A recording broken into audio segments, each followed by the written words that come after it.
Go ahead. Good girl. Nice and gentle. So I'm doing this as a quick emergency kind of video with the GoPro out back.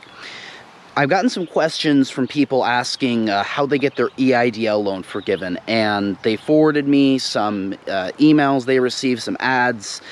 In these ads are claiming that your EIDL loan is forgivable, and I want to clarify some things on this.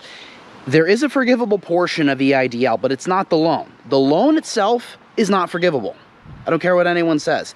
I actively did some searching right before I shot this just to make sure I was right on this. The loan advance you may receive, which originally, if I want to review real quick, originally the legislation said you should get an advance of $10,000 upon applying, and that should be rendered within a few days. That didn't happen. The SBA then just kind of changed the rules a little bit. They said it's going to be $1,000 per employee, and that still hasn't happened for a lot of people. I never gotten any loan advance. I applied for it months and months and months ago, and I don't expect to ever get it. And unfortunately, a lot of people are stuck in that same situation. So then there's also payroll protection program, which is completely separate from EIDL. The two are not the same thing. They're related in the sense that, they were both brought into existence by the CARES Act, but they're not the same program and they're not the same loan. Payroll protection loans, I did a different video if you want to watch that, on how you get that forgiven. But the EIDL loans, the economic injury disaster loans, are not forgivable loans. You have to pay these back. The loan advance is something else, but the loan, if you sign for that loan, as of right now, at the time of recording this video, there's no way of getting that forgiven. It's not forgivable. You are going to have to pay it back with interest. So if you get one of these misleading emails, some of them are coming out of other tax firms. The one I was sent came out of another tax firm. If you see any misleading ads like this trying to get your business, then, I don't recommend consulting with those individuals because they're misleading you to begin with. So obviously that's not a good thing. And I definitely don't recommend getting into the mindset that your EIDL loan is going to be forgivable, because as of right now, it's not, and I have not heard anything yet about that changing. I'm not saying it couldn't change. There could be a piece of legislation that changes it, but right now that doesn't exist yet. All we have is the loan advance, which is forgivable, and we have the actual loan itself, which is not forgivable. So if you're planning to take out an EIDL loan, make sure you do so with the understanding that you will have to pay that back. If you were able to pick up a payroll protection loan instead, that might be a better option for you, because you have more flexibility for forgiveness with that loan than you're going to have any forgiveness with EIDL. So I brought this in to edit it quickly before I sent it to you, and in the process of editing, I looked back at the actual email I got that prompted this video. And it actually made me want to say a little bit more. First off, this email in particular that I'm looking at, I know who this is. Now, I'm not going to say who they are. Part of that's because I'm big on people's privacy. If you follow me, then you know that. Part of it's out of respect, and part of it is just, I don't want to be the guy who's bashing my competitors. Now, that being said, I've gotten a lot of misleading emails over the years. I've seen a lot of misleading ads, and I'm sure I've written things myself, being how long I've done this, that some would say is misleading, for me. And I own that. But I never told people that a loan was forgivable when it wasn't. I thought this would be a good opportunity to give everyone a little insight on my own industry, because anyone who's ever Googled me knows that I worked with Andrew Argue at one point. Now, Andrew Argue, if you're not familiar, he's probably one of the biggest names in the accounting and tax space right now for firms. So if you're a practitioner like myself, that's how you end up with Andrew. And Andrew sells a business model. He teaches you how to do sales. He's mostly a sales guy, if I'm being totally honest. That's his biggest focus, is sales. And I know for a fact that the person who sent this email that was forwarded to me is one of Andrew's guys as well. He actually is still with Andrew. I split from Andrew a while ago. At this time, I'm not currently looking at going back with him, because I feel I've gotten about as much as I can out of that particular resource. The reason I'm sharing this with you is because there are a lot more of these tax firms popping up. I actually did tax planning before I met Andrew Argue. Me and my previous business partner, the original name of his website before he ever took me on as a partner was smallbusinesstaxplan.com, and that was kind of what prompted me to get into this, because he showed me some things, at the time, way years back, that really opened my eyes to how much opportunity there was in the tax space, not for the business, but for taxpayers, because there's so much they're not doing, as people who work with me know by now.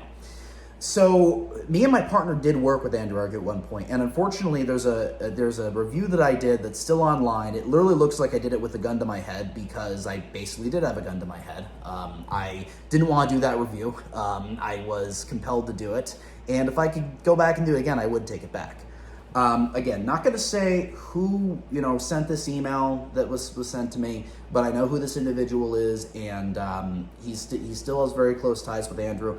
I think the thing that bothered me in the long run about Andrew is to the point of what I said before. He's a very sales-heavy guy. I actually have a textbook from his company that I still have that flat out says that if you own a tax planning firm, you're a sales and marketing organization. So a lot of these little tax planning firms that pop up are sales and marketing organizations. I don't see myself in that light. I see this as a tax firm, and I have not grown this nearly as fast as I know I could with all the tools I have in my toolbox. But this email that I was sent is a reflection of that mindset of tax planning as a sales and marketing organization, because what we have here is, it's telling you not to miss out on getting your EIDL loan forgiven, which is not forgivable. Again, the advance is forgivable, the loan is not. And then directly below that, it says you should talk with a tax expert about your EIDL loan. So this is a very obvious sales email. And I mean, look, it's a good hook. I'm not going to lie. I like the hook. It gets people's attention. But the problem is the EIDL loans are not forgivable. That's a flat out lie. I'm actually very surprised that this was published as is, because knowing the person who wrote this, I'm kind of surprised he put this out here. But he did, so we have to talk about it. So, not even the SBA expects you to be able to successfully navigate the forgiveness side on your own. That's probably half true, just because, there's forgiveness for the loan advance, which can affect your forgiveness for PPP. And there are criteria you have to meet to have that advance be forgivable. There is a line here, both the EIDL and PPP programs provide partial or full loan forgiveness. And that, again, is true. The program itself offers partial forgiveness in the form of that advance.